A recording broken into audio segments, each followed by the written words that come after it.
बच्चों, मेरी पाठशाला में आपका स्वागत है। आज की पाठशाला में बच्चों हम कक्षा तीसरी विषय हिंदी विषय में बच्चों आज हम पाठ 6 अहंकार पढ़ने वाले हैं। ठीक है बच्चों, तो चलो हम अपनी पाठशाला शुरू करते हैं। ये कहानी में देखो हाथी और चींटी है ना। अब चलो हम कहानी पढ़ते हैं। अरे ओ चंपा, तू मेरे आगे क्यों चल रही है? जानती नहीं मैं मनहर हूँ। मनहर हाथी गुस्से से चिंघाड़ा। जो मनहर हाथी है वो गुस्से से बोलता है कि ओ चंपा, तू मेरे आगे क्यों चल रही है? क्या तू जानती नहीं मैं मनहर हूँ? वो गुस्से से बोलता है। मनहर जी नमस्ते, क्या आपको नहीं मालूम कि यह रास्ता ना आपका है ना मेरा?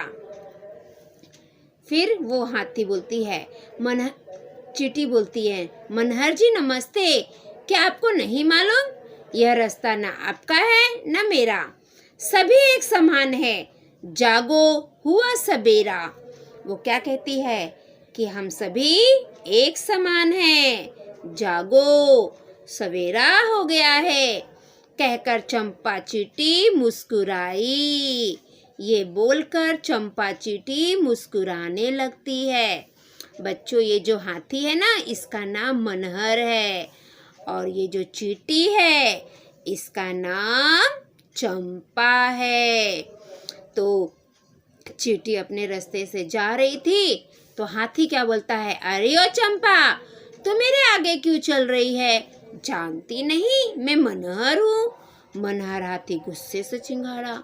हाथी गुस्से में चींटी को बोल रहा है, तुझे क्या चंपा, तुझे पता नहीं है तू मेरे आगे चल रही है? मैं मनहर हूँ। हाथी गुस्से से बोला। तो चींटी क्या बोलती है, मनहर जी नमस्ते, क्या आपको नहीं मालूम यह रास्ता ना आपका है ना मेरा? तो चींटी क्या बोलती है, सबसे पहले तो चींटी हाथी को नमस्ते करती है और बोलती है, क्या आपको ये नहीं मालूम है कि यह रास्ता ना आपका है ना मेरा है? सभी एक समान है। वो बोलती है, हम सभी एक समान है, जागो हुआ सवेरा। कहकर चंपा चींटी मुस्कुराती है। चंपा चींटी बोलती है कि यह रास्ता ना आपका है ना मेरा है, हम सभी एक समान है, जागो अब जग जाओ सवेरा हुआ है। यह कहकर चंपा चींटी मुस्कुराती है। रुक, अभी मजा चखाता हूँ, हाथी बोला। ये हाथी ना बहुत गुस्से वाला है। हाथी को गुस्सा आ जाता है तो हाथी बोलता है, रुक, अभी मैं मजा चखाता हूँ। हाथी बोलता है। उसने चींटी पर पैर रखना चाहा पर वो वहाँ मिट्टी में छिप गई। फिर ये हाथी क्या करता है, चींटी के ऊपर ना पैर रखने को लिए सोचता है, लेकिन चींटी क्या करती है, वो मिट्टी में छुप जाती है। क्योंकि चींटी तो बहुत छोटी होती है ना बच्चों, वो फटाक से मिट्टी में छुप जाती है। हाथी ने समझा कि चींटी का काम तमाम हो गया और हाथी को क्या लगा, अरे उसने तो चींटी का काम तमाम कर दिया है, मतलब उसको मार दिया है। वह खुशी से गर्दन हिलाता चल पड़ा। हाथी को लगा कि उसने चींटी को मार दिया है, उसका काम तमाम कर दिया है और वह खुशी खुशी अपनी गर्दन हिलाता हुआ चलने लगता है। तभी चींटी बाहर आकर बोली, मनहर भाई नमस्ते। ये चींटी भी बहुत शैतान है बच्चों। देखो, फिर चींटी मिट्टी में से निकलती है और हाथी को बोलती है, मनहर जी नमस्ते। अरे तू कहाँ से आ रही है? हाथी तिलमिलाया। हाथी को फिर गुस्सा आया, बोलता, अरे तू कहाँ से आ रही है? बहुत गुस्से में हाथी बोलता है। अब चींटी क्या बोलती, आपके पैर के तलवे से। चींटी ने जवाब दिया। चींटी बोलती है, आपका जो पैर का तलवा है मैं वहां से आ रही हूँ। और लता पर जा बैठी और फिर जाकर लता पर बैठ जाती है। देखो ये पत्ते हैं ना लता, उस पर जाकर बैठ जाती है। ये देखिए, है ना। फिर क्या था, हाथी को गुस्सा और बढ़ गया। फिर हाथी को और गुस्सा आने लगा। पास के नाले से उसने सूंड में पानी भरा और चींटी पर जोर से उछाला। बच्चों, इधर ही पास में ना नाला था, तो हाथी क्या करता है, नाले में से पानी अपनी सूंड में लेता है और चींटी के ऊपर फेंक देता है, उछाल देता है जोर से। चींटी लता के बड़े पत्ते के पीछे छिप गई। फिर चींटी क्या करती है, वो लता के बड़े पत्ते रहते ना, उसके पीछे छिप जाती है। थोड़ी देर बाद सामने आकर बोली, मनहर जी नमस्ते। चींटी फिर से थोड़ी देर के बाद पत्ते में से निकलती है और मनहर के सामने आकर बोलती है, मनहर जी नमस्ते। अब देखते क्या होता है। अब तो हाथी गुस्से से पागल हो गया। अब तो हाथी को बहुत गुस्सा आने लगा। हाथी तो सोचा था मैंने पानी से उसको मार डाला है, लेकिन वे फिर से चींटी आ जाती है और फिर बोलती है, मनहर जी नमस्ते। अब ये सुनकर हाथी को तो बहुत गुस्सा हो जाता है, एकदम गुस्से में वो पागल हो जाता है। उसने पैर उठाया, तभी चींटी सामने की झाड़ी में घुस गई। जैसे ही मनहर हाथी अपना पैर उठाता है तो चींटी क्या करती है बच्चों, वो झाड़ी में जाकर घुस जाती है। उसको मारने के लिए हाथी ने झाड़ी पर धम से पैर पटक दिया। चींटी को हाथी मार रहा था तो चींटी क्या करती है, झाड़ी में जाके घुस जाती है। तो फिर मनहर हाथी क्या करता है, झाड़ी पर धम से अपना पैर पटक देता है और चिल्लाकर कहा, अब तू कैसे बचेगी चंपा। फिर हाथी क्या करता, अपना पैर जोर से झाड़ी पर पटकता है और जोर से चिल्लाकर बोलता है, अब तू कैसे बचेगी चंपा, अब तू नहीं बच सकती है। फुनगी पर लगे फूल में छिपी चींटी बाहर आकर बोली। फुनगी पर जो फूल लगे थे ना, उसमें चींटी छुप गई थी। फिर चींटी बाहर आकर बोलती है, नमस्ते। वह फिर अपने रास्ते चल पड़ी। चींटी फिर मनहर को नमस्ते करती है, फिर अपने रास्ते चलने लगती है। क्रोध में हाथी ने 2-3 बार कटीली झाड़ी पर पैर पटका। हाथी को बहुत गुस्सा आता है। देखो बच्चों, वो कटीली झाड़ी पर अपना पैर 2-3 बार पटकता है। उसके पैर से खून बहने लगा। हाथी इतना गुस्से में था कि उसे कुछ समझ में नहीं आ रहा था और हाथी क्या करता है, अपना ही पैर कटीली झाड़ी पर 2-3 बार पटकने लगता है। जब हाथी अपना पैर कटीली झाड़ी पे पटकता है ना बच्चों, तो उसके पैर में चोट लग जाती है और उसके पैर से खून बहने लगता है। ये देखो, हाथी कटीली झाड़ी पर अपना पैर पटक रहा है। तो पैर पटकने से क्या हुआ, कटीली झाड़ी थी, उसमें कांटे लगे थे। वो कांटे हाथी के पैर में चुभ गए और हाथी के पैर से खून निकलने लगा है। देखो लाल लाल दिख रहा है ना, हाथी के पैर से खून बहने लगा।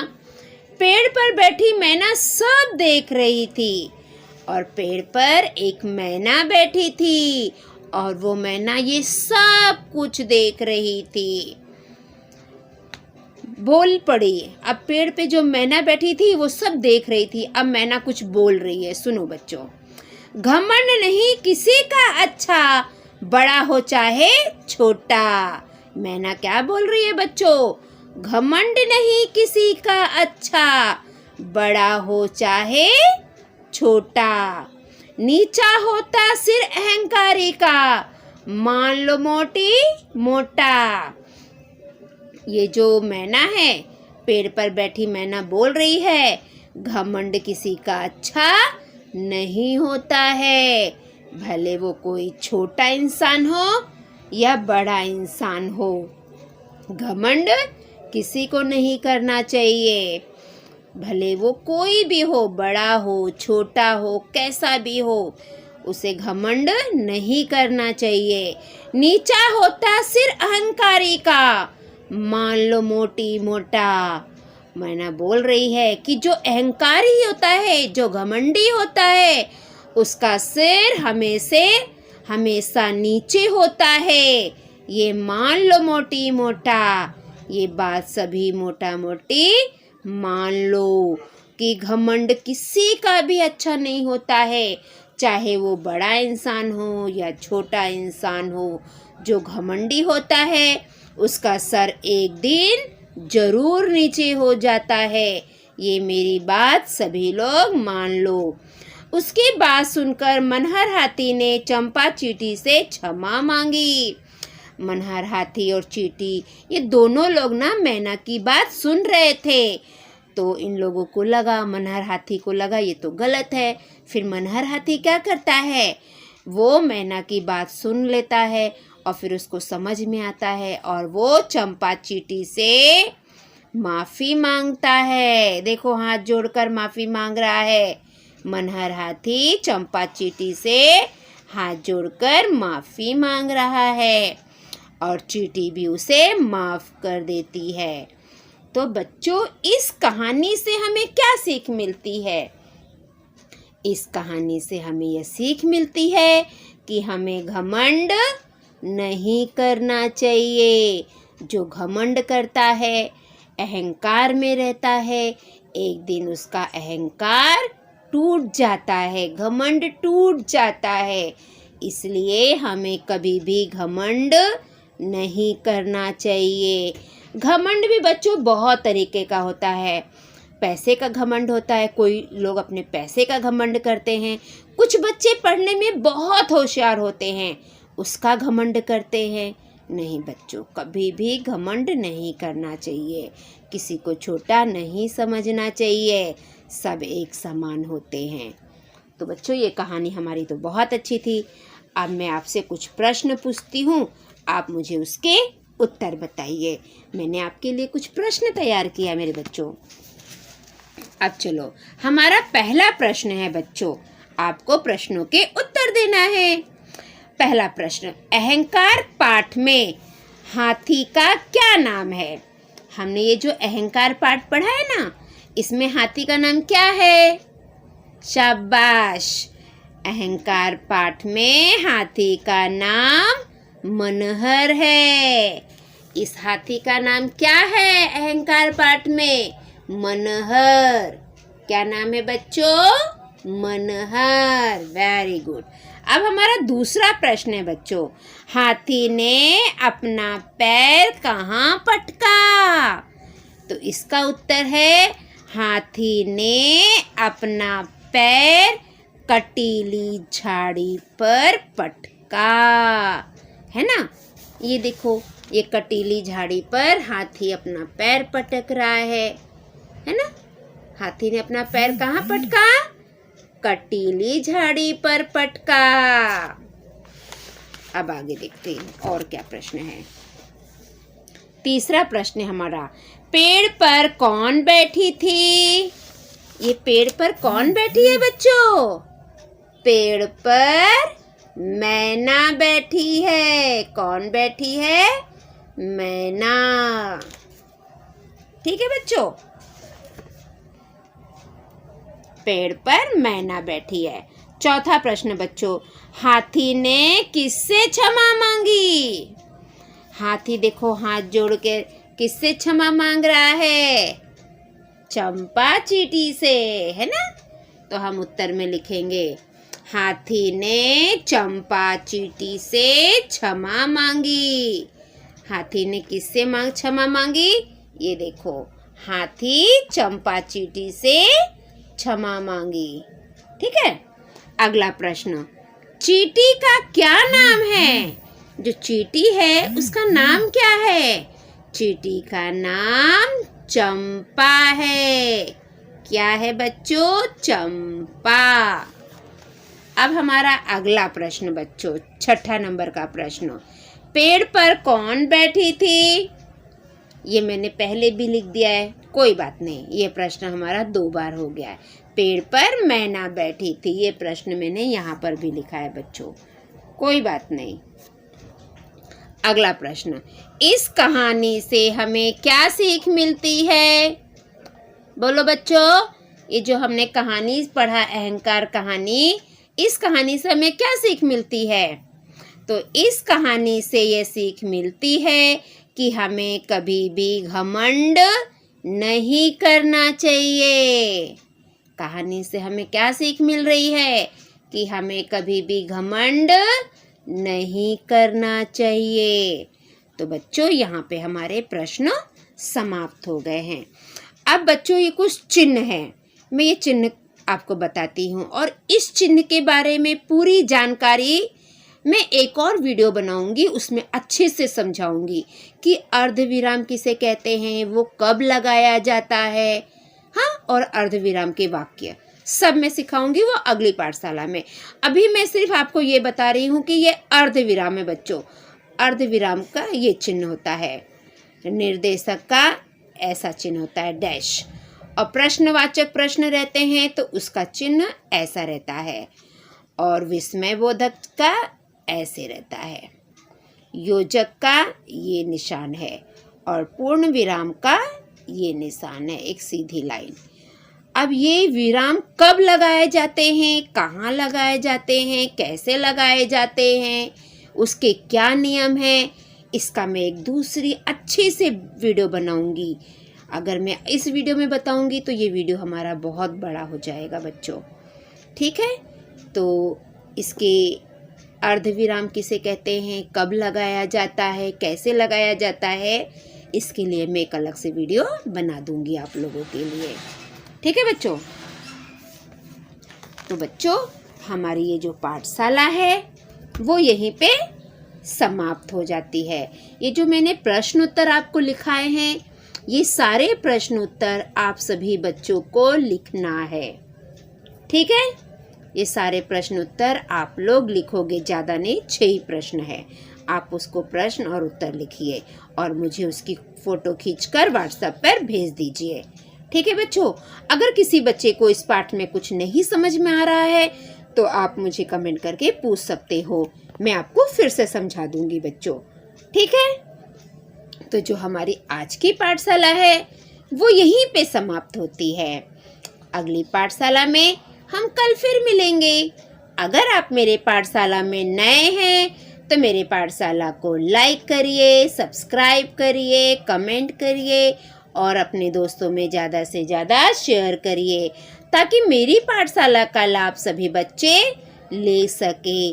पर बच्चों अगर आप मेरी पाठशाला देखते हो और आपने सब्सक्राइब नहीं किया है तो सबसे पहले आप सब्सक्राइब कर लो बच्चों, और जो घंटे का चित्र है ना उसे भी ऑन कर दीजिए ताकि मैं जो भी वीडियो डालूँ वो सबसे पहले आपको मिले और आप अपनी पढ़ाई अच्छे से कर सको, ठीक है बच्चों।